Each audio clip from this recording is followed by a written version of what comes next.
ஓம் சாந்தி. மம்மாவை பற்றி ஒரு விஷயம் சொல்கின்றேன், கேளுங்கள். அந்த சமயம் நான் பூனாவில் இருந்தேன்.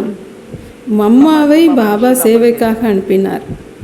பாபா என்னை மதுபனிற்கு வா என்று அழைத்தார். நானும் வந்தேன். புது சென்டர் திறக்கப்பட்டுள்ளது என்றார். அடுத்த நாள் மம்மா டெல்லி செல்கிறார், நீயும் மம்மாவுடன் செல் என்றார். உடனே ஆடு வந்துள்ளது, ஆடு என்றார். நான் சிறிது குழப்பத்துடன் இருந்தேன். பிறகு ஓ பெண் சிங்கமே, மம்மாவுடன் செல் என்றார். அங்கே அவ்வளவு புது சென்டர் உருவாக்கப்பட்டிருந்தது.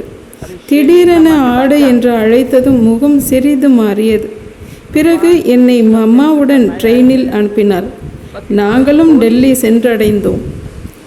நாம் மம்மாவுடன் இருக்கப் போகின்றோம் என்று நினைத்தேன். மம்மாவிடம் பிளான் இருந்தது. மம்மா டெல்லி சென்று விரைவில் சேவையை ஆரம்பிக்க வேண்டும் என்று மம்மாவும் பாபாவும் சேர்ந்து பிளான் செய்திருந்தார்கள். நானும் மம்மாவுடன் டெல்லி சென்று இறங்கினேன். அடுத்த நாள் நீ கர்னல் போக வேண்டும் என்று மம்மா சொன்னார். கர்னல் போக வேண்டுமா? நல்லது என்றேன். கங்கைக்கு கான்பூர் போக வேண்டும், இவர் இங்கே போக வேண்டும் என்று எல்லோருக்கும் சொன்னார். எப்போது பாபா என்னை ஆடு என அழைத்தாரோ என்று தாதி சிரித்தார். ஓம் சாந்தி.